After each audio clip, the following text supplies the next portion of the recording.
Are you serious? Are you serious? Guys, I'm just breaking in right now, talk a little bit before tonight's broadcast. Of course, I'm going to be live tonight at 10 p.m. Eastern. Uh, Everything's crashing now. This is a Corona crash, a Corona crash. The stock market down right now at the moment, 829 points. As fears that the coronavirus now is going to affect the economy. Again, the market down at this exact moment, 829 points. The Dow Jones. I just checked it again. Let's see what it is right this second. It's down 802 points at this very moment. It's going to fluctuate. We're going to see how it finishes up at the rest of the day. What's the problem? Coronavirus. Why? Everybody's freaking out because of the realization that China is in a major trouble. But you'll see the stocks rebound because really, this is just an emotional reaction. This Corona crash is not real. What I mean by that is the rest of the companies in America will step up and they'll fill the gaps. They'll fill the areas that China is normally filling the shelves with American products. So the market will go back up, but at first you have this initial reaction. Stocks fell sharply today with the Dow Jones Industrial Average reaching, at one point had lost 1,000 points as the number of coronavirus cases outside of China is starting to surge, stoking fears of a prolonged global economic downturn from the virus spreading because of the pandemic. The Dow traded 816 points lower, but now it's at 802. The S&P has lost about 2.6% of its total value. The Dow Jones has lost 2.8% of the total value. And so the NASDAQ composite is about 3% lower than its normal value. It was the biggest percentage drop for the S&P 500 since August. It was the biggest Dow point drop since October of 2018. The Dow also gave up its gain for the entire year so far, so we're back to even. So it's a bad day, but look for it to rise back up tomorrow, the day after that. I do think that by the end of the week, you'll be back up again. Again, these are the adjustments because the coronavirus is affecting. Now, remember when we talk about the four horsemen of the apocalypse, and I want to say God bless all of you that are joining us, over 500 of you with us me right now in the last 2 minutes. Thank you for jumping in here, guys. This is an impromptu live broadcast. But remember when we talk about the four horsemen of the apocalypse, we've been dealing with this plague, this coronavirus plague, and the locust plague.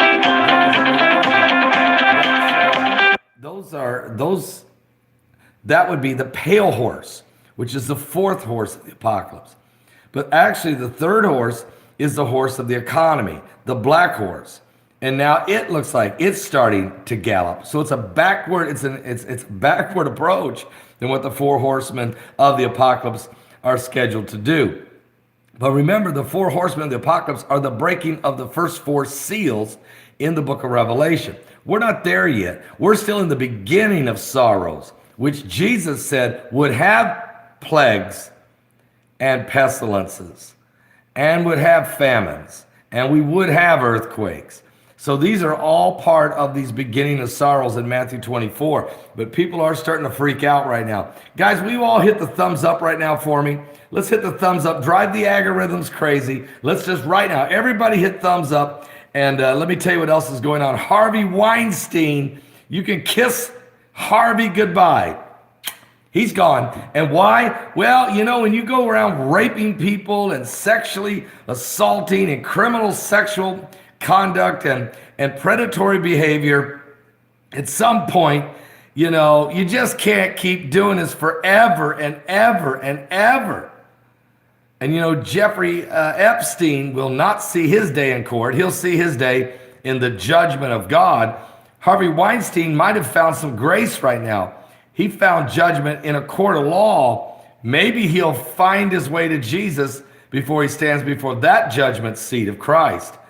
We'll have to wait and see what he does with this. But anyway, Harvey Weinstein going straight to jail. He is sick because of a car accident and some injuries. So they're going to send him actually to a medical hospital, a prison. He will be in a medical hospital prison, and that's where he's going to start out. What looks like somewhere his sentencing will be March 11th, and it'll be something between 5 and 29 years. I'm predicting that Harvey Weinstein is going to get about 9 to 11 years, somewhere in there. So let's just see how this all plays out. But anyway, Weinstein is gone. Now, there's more about the virus. As it's true, the world is starting to brace for the impact of this. I've got some more information on this.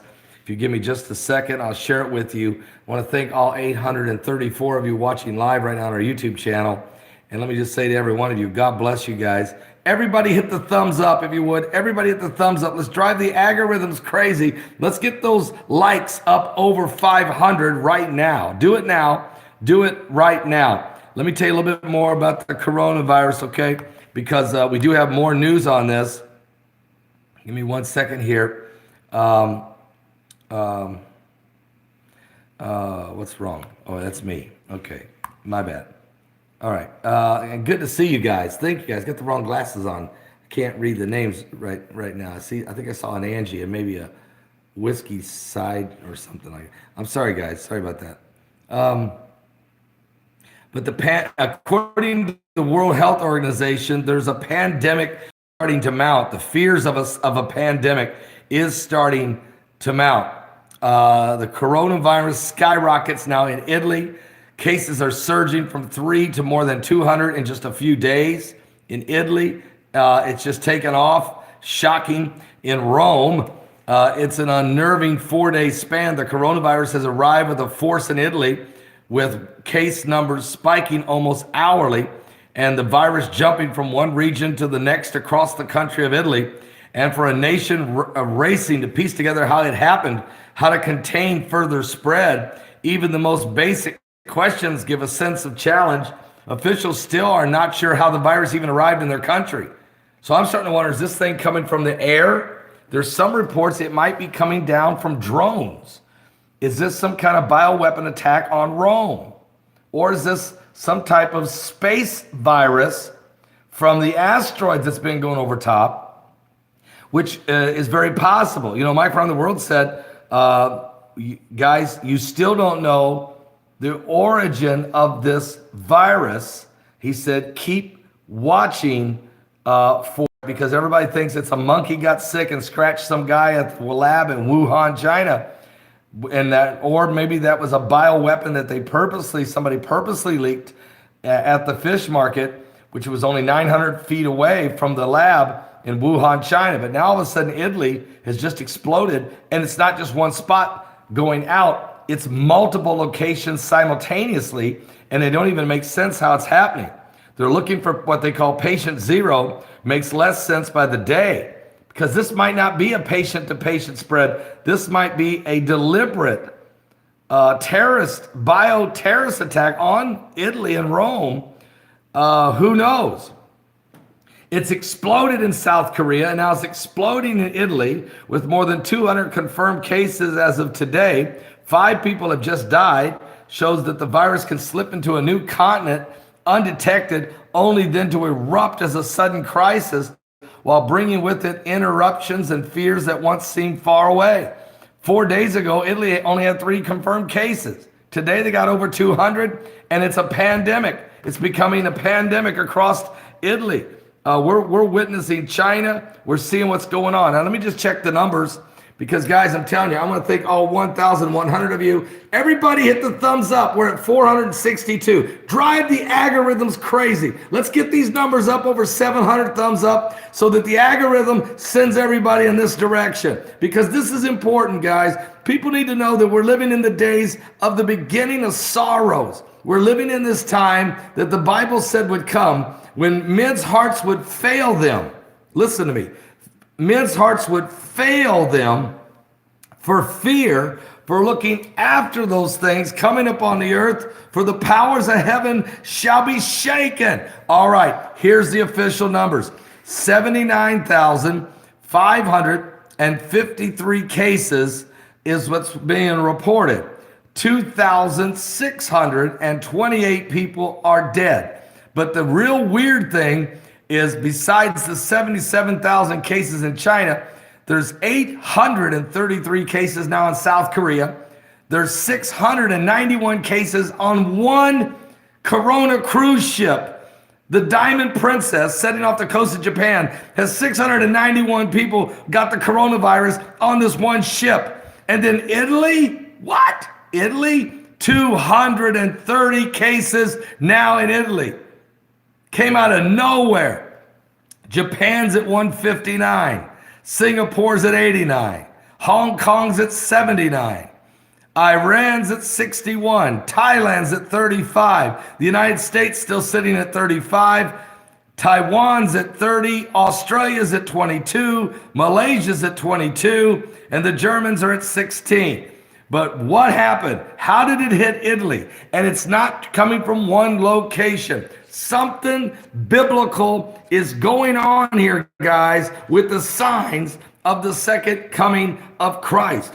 And that's why there's some panic in Wall Street, because they're not sure how it's happening.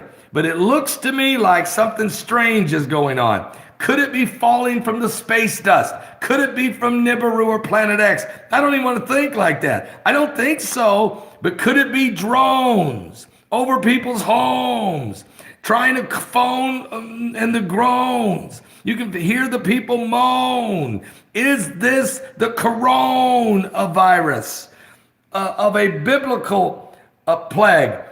Will Rome experience the moan and the groan of the coronavirus? I don't know. We need to pray one for another. We need to pray for Italy. We need to pray for China. We need to pray for South Korea. We need to pray for those poor people stuck on that floating petri dish, that coronavirus cruise ship that's hanging out off the coast of Japan. We need to pray for Italy. We need to pray for Japan. We need to pray for Singapore. We need to pray for Hong Kong. We need to pray for Iran. We need to pray one for another, because this thing could get ugly fast. I still say that come spring, we're going to see this thing start to, we need some heat. Al Gore, this would be a great time for global warming, because if we could get some heat, this virus would die. Guys, there's 633 people who have hit the thumbs up. We got to get this over 700. We're going to give you one more minute. Let's get it up over 700. Do it right now. Guys, go to my website. I have the silver product. I've got all these silver products. I've got the silver liquid that you can drink, or you can put in, you can put it in your pet's bowl. You can actually put this silver, pour a teaspoon a day into the bowl for your dog or cats. Drink. I take a swig every day, hold it in your mouth for about 30 seconds or so, and then just swallow it. It tastes just like water, but it will build your immune system. Get the toothpaste. I got the silver toothpaste. Get that, brush your teeth. Wintergreen taste, tastes great, smell fresh. Know that it's killing almost every virus or every bacteria and anything known to man. Or guys, get the gel. You can rub it on any areas. You got sores, maybe you're dealing with some shingles. It's good on shingles. It even helps psoriasis. I have psoriasis. It really even helps. It doesn't cure it, but it does help it. I can use that for about a week, and then I go back to some of my other creams that I have, and it really does help. And so get the gel, get the liquid silver, get the toothpaste silver, and also get the lozenges. Perfect. If you've got a little scratchy throat, you feel like you're starting to cough, get the lozenges. It's got that therapeutic honey in it, along with the silver. Tastes great, feels good. Get it, guys. Thank you, guys. We're over 700 people have hit the thumbs up. I'm going to be live tonight at 10 p.m. Eastern. I'm going to be live with you guys tonight at 10 p.m. Eastern. God bless this amazing online church. Thank you, guys. If you haven't sent in your tithe and offerings, maybe you missed last night's service, you didn't get it done yesterday, you got time to get it in today, just go to my website at paulbegleyprophecy.com. Go to www.paulbegleyprophecy.com. Put in your tithe and offerings today for a blessing. And remember, we're building up now. Next Sunday, March 1st, is our 10th anniversary online. And we want to raise the most money we've ever raised on the anniversary. Help us break the record of $47,000 on March 1st. Help us break that. We need that kind of a response so we can fund the brand new app that we're coming out with, that it's going to be the best thing ever, guys. The Apocalypse Watch. It's going to have, it literally will have daily updates up to the minute, staying on top of everything around the clock, and also the plan of salvation, Alpha and Omega, plus all the updates. Plus I'll be doing uncensored, unbridled, live programming, 1 hour a week, a live broadcast on my own server, unadulterated, unbridled, uncensored. And I can really tell you how I really feel about some of this stuff, okay? You don't want to miss that. You'll have to get that app, all right? Help us develop it. Let's get it done by late May and have it ready to go. God bless all of you. I love you guys. You guys are amazing. This is amazing. Thank you all for being here. I'll be back maybe between now and 10 o'clock. For sure, I'll be live at 10 p.m. Eastern, 10 p.m. Eastern on the coming apocalypse. Are you serious? Are you seriously serious? Are you serious? Something biblical's going on with the signs of the second coming of Christ. Let me just check the Dow Jones right now one more time. Let's just see what it's doing before we go. Let's just double check. It was down 802 points. Let's check it. It's right now down 845 and falling. Plus, how high is the water rising in Mississippi? It's still rising. Everybody hang on. Coronavirus and everything else going on. Guys, give your life to Jesus Christ. It's time to get saved. It's time to get born again. Sirens are going off in Israel. There's a threat of potentially a Middle East war before a Middle East peace deal. Which comes first, the chicken or the egg? I asked Dr. Chuck Missler before he died. He said, keep an eye on Ezekiel 38. That's probably your next. He said it's either Ezekiel 38 or Psalms 83. One or the other. One comes before the other. One could cause the other. He said it won't matter. He goes, it's probably going to be the next big biblical test. But are you serious? It could be famines from the locusts in Africa. It could be the coronavirus. It could be the black horseman of the economy, the corona crash. Are you serious? It could be we're living in the end times. Give your life to Jesus Christ. We're running out of time, folks. We're running out of time.